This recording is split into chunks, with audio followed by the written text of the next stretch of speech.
Alors les amis, comme vous le savez si bien, lorsque Campus Québec a de l'information de qualité pour vous, c'est toujours important de la partager avec vous. Et aujourd'hui, nous allons parler d'un sujet assez intéressant qui est tout simplement quelle est la différence entre un permis de travail ouvert et un permis de travail fermé. Hello, moi c'est Stevie, j'espère que tu vas bien. Bienvenue sur la chaîne Campus Québec. Si tu es nouveau sur la chaîne, c'est une chaîne dédiée à tout type de personnes qui désirent venir visiter, étudier ou encore venir travailler au Canada. Allez, c'est parti.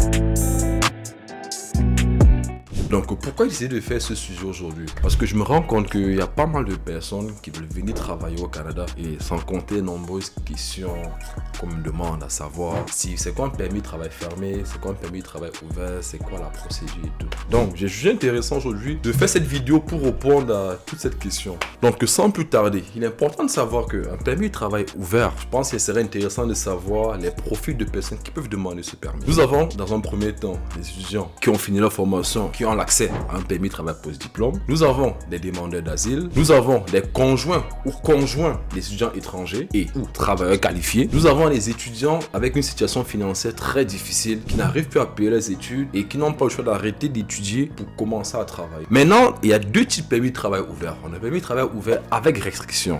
C'est tout simplement les personnes qui peuvent travailler dans tout type de domaine, mais qui ne peuvent pas travailler dans le domaine de la santé, de l'agriculture, domaine tout ce qui est des enfants et tout, parce que c'est des domaines assez sensibles. Nous avons permis de travail ouvert sans restriction. Pour faire ça beaucoup plus simple, on va prendre le cas d'un permis de travail post-diplôme qui est un permis de travail ouvert. Si vous savez pas c'est quoi un permis de travail post-diplôme, c'est tout simplement un permis qui est obtenu après vos études. Si vous, par exemple, vous avez fait un AEC de 8 mois, vous aurez un permis de travail post-diplôme de 8 mois. Si vous avez fait un DEP de 1 an, vous aurez un permis post-diplôme de 1 an. Par contre, tous ceux qui ont fait des formations de 2 ans et plus ont automatiquement permis de travail post-diplôme de 3 ans. Et d'ailleurs, en passant, depuis la nouvelle tombée il y a de cela quelques mois, pour les personnes dont le permis expire entre septembre 2021 et le 31 décembre 2022 seront automatiquement prolongés pendant 18 mois. Avant, lorsque ton permis de travail post-diplôme expirait, tu n'avais pas le choix de faire un permis de travail directement lié à cet employeur et de continuer à travailler avec lui jusqu'à ce que effectivement ta résidence permanente avait abouti. Mais aujourd'hui, même s'il a expiré dans cette période de temps où il n'est pas encore en cours d'expiration, vous aurez la possibilité d'avoir 18 mois de plus. C'est ça pour le permis de travail post-diplôme.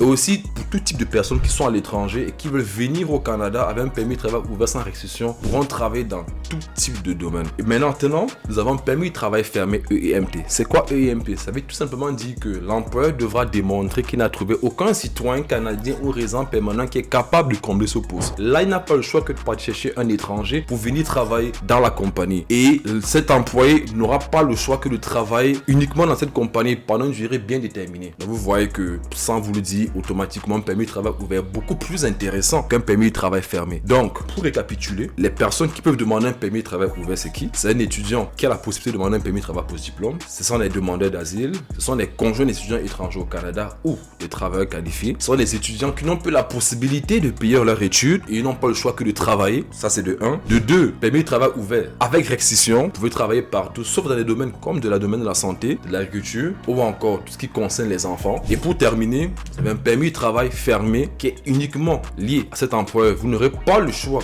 que de travailler pour cet employeur jusqu'à la fin de votre permis. J'espère que cette vidéo répond vraiment à toutes les questions que vous interrogez. J'espère qu'elle est assez claire pour vous. Si tu aimais la vidéo, mets un pouce bleu. Si tu as des questions par rapport à ce que je viens de prendre la peine d'expliquer, mets-le en commentaire. Ça me fera un réel plaisir de te répondre. Ce soir, on se dit à la prochaine vidéo. Ciao.